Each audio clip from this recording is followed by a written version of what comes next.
সন্দেশখালীতে 2019 সালে 3 জন বিজেপি কর্মী খুনের ঘটনায় এবার সিবিআই তদন্তের নির্দেশ দিল কলকাতা হাইকোর্ট।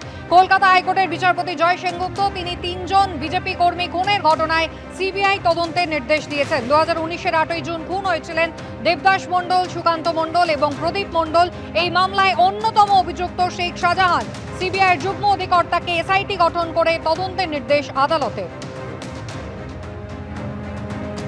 সন্দেশখালী ঘটনায় 2019 সালে 3 জন বিজেপি কর্মী খুনের ঘটনায় এবার সিবিআই তদন্তের নির্দেশ কলকাতা হাইকোর্টের। সৌভিক মজুমদার রয়েছেন আমাদের সঙ্গে। সৌভিক, দীর্ঘদিন ধরে বিজেপির অভিযোগ তাদের 3 জন কর্মী সমর্থককে হত্যা করা হয়েছে, যেখানে মূল অভিযুক্ত হিসেবে নাম রয়েছে শেখ শাহজাহানের। এবার সেই ঘটনায় সিবিআই তদন্তের নির্দেশ দিলেন বিচারপতি।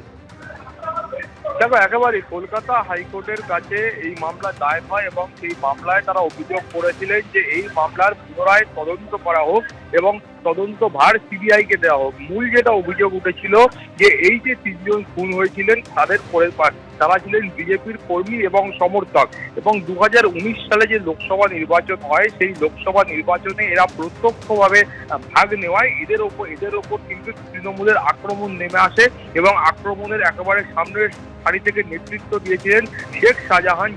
তিনি কিন্তু এই মুহূর্তে জেলবন্দি। ফলে সেই শেখ শাহজাহানের বিরুদ্ধেই মূল অভিযোগ উঠেছিল যে শেখ শাহজাহান এবং তার অনুগামীরা তারাই কিন্তু এই তৃণমূল কর্মীদের খুন করেছে এবং অভিযোগ করা হয়েছিল গুলি করে কুপিয়ে এদেরকে পিটিয়ে মারা হয়েছে। এবং সেখানে এই অভিযোগ আসার পরে তারা আরো অভিযোগ করেছিলেন, তারা পুলিশের কাছে গেছিলেন, অভিযোগ দায়ের করেছিলেন, কিন্তু পুলিশের তরফ থেকে এই মামলাকে এমনভাবে তৈরি করা হয়েছিল, তাদের অভিযোগ ছিল যে পুলিশ এই মামলাকে এমনভাবে সাজিয়েছিল যাতে তারা যারা মূল অভিযুক্ত ছিলেন তারা এই মামলা থেকে অব্যাহতি পেয়ে যায়। ফলে এই মামলা দীর্ঘদিন পর্যন্ত কিন্তু নিম্ন আদালতে বিচারাধীন ছিল এবং তারপরে 2024 সালে এই মামলা কলকাতা হাইকোর্টে আসে এবং কলকাতা হাইকোর্টে যখন এই মামলা দায়ের হয় সেই সময় কিন্তু শেখ শাহজাহান তিনি গ্রেপ্তারও হয়ে গেছিলেন এবং সেখানে তারপরেই তারা কলকাতা হাইকোর্টে এসে অভিযোগ করেছিলেন যে এতদিন পর্যন্ত শেখ শাহজাহান ওই এলাকাতেই ছিলেন, ফলে তার ভয়ে তারা মুখ খুলতে পারছিলেন না, তারা প্রাণ ভয়ে মুখ খুলতে পারছিলেন না।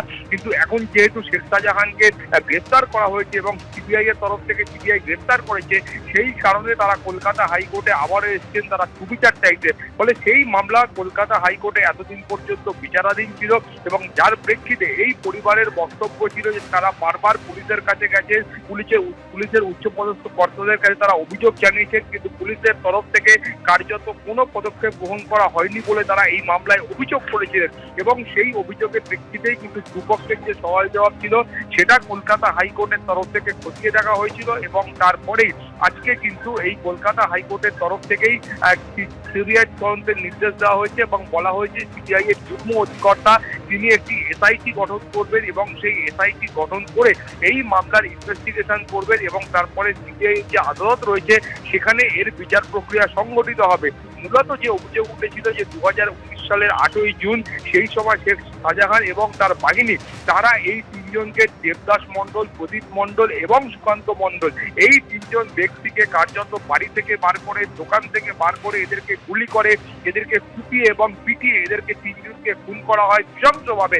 এবং পরিবার অভিযোগ করেছিল যে এরা এরপরে এই ঘটনার পরে তারা যখন পুলিশের কাছে যান, পুলিশের তরফ থেকেও সেই সময় কার্যত প্রত্যক্ষভাবে কোনো রকম পদক্ষেপ গ্রহণ করা হয়নি, কিন্তু পরেও যে পদক্ষেপ পুলিশ গ্রহণ করেছে সেই পদক্ষেপের ভিত্তিতে এদের যে শাস্তি প্রাপ্য ছিল সেটা সুনিশ্চিত হয়নি বলে তারা কলকাতা হাইকোর্টের কাছে অভিযোগ করেছিলেন এবং যার প্রেক্ষিতে এই মামলা এবং এই মামলার প্রেক্ষিতেই কিন্তু আজকের এই নির্দেশ।